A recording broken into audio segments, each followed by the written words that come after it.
હમણાં ગઈકાલે જ મને લાગે અહીંયા પાટણમાં કે એમાં ડીજે વાળાને એમણે કઈ મીટિંગ કરી અને એમણે એમ કીધું કે સદારામ બાપુની સાક્ષી અમે એમ કહીએ છીએ કે સરકારની કોઈ પણ મીટિંગ હશે તો એની અંદર અમે ડીજે નહીં આપીએ અને માઇક નહીં આપીએ. કીધું વાંધો નહીં, અત્યારે અમારી સરકાર નથી, અમને લાગુ પડતું નહીં. ધન્યવાદ.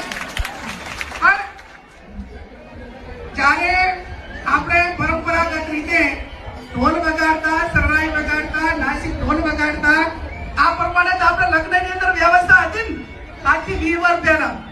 તો એ ટાઈમે તમને ખબર છે કે જે ગામમાં વાલ્મીકી સમાજ હોય એ વાલ્મીકી સમાજ ઢોલ વગાડે અને એના મોડના પ્રમાણે એના કુટુંબોની વહેંચણી હોય કે ભાઈ આ કુટુંબો આમ ના કરાક, આ કુટુંબો આમ ના કરાક. અને વાલ્મીકીને બધાની નિભાવવાની જવાબદારી કોની હોતી?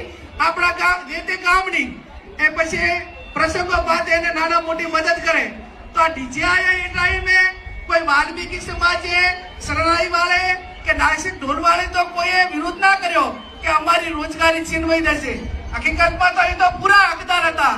આ ડીજે તો લાખોપતિએ લાવે, પૈસા વાળા લાવે, પણ વાલ્મીકી સમાજ એ જે તે ગામમાં આપણે આશરે પડ્યો છે અને છતાં પણ એમણે ક્યારે આવો વિરોધ ઉઠાયો નતો. અને આ ડીજે માટે હું ગામડામાં છું તો પહેલી રજૂઆત આની આવે. મરણ પ્રસંગ હોય, લગ્ન હોય, કોઈ પણ પ્રસંગે 100, 200, 150 આગેવાનો બેઠા હોય તો કે બેન આપણા સમાજમાં મહેરબાની કરીને આ જે લગ્નોમાં ડીજે લાવે છે ને એના હિસાબે ખૂબ મોટું નુકસાન થાય છે. એટલે મેં કીધું શું નુકસાન થાય બાપા? તો કે બેન મોડા ઉધા હારે રમે અને ઓલો ઢોલ વગાડવા વાળો હોય એટલે એને રાતે વગાડવાનો હોય, અડધો કલાક વગાડે, કલાક વગાડે, 1.5 કલાક વગાડે. એનાથી વધારે આજે વગાડવાનું હોય વગાડી કે નહીં.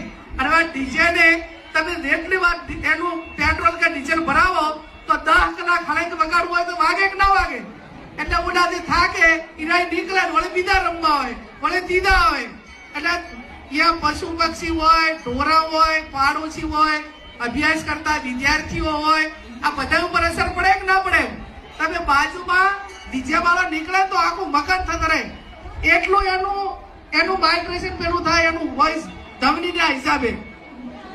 એના કરતા બીજા અનેક દાખલા સામે આવ્યા કે બેન આ 12 વાગ્યા, 2-3 વાગ્યા ઉધા રમે, પછી સંસ્કૃતિ વિરોધના આપણાને શોભે ને એવા ગીતો ગાય ડીજે ઉપર, પછી એની અસર આ દીકરા દીકરીઓ ઉપર પડે.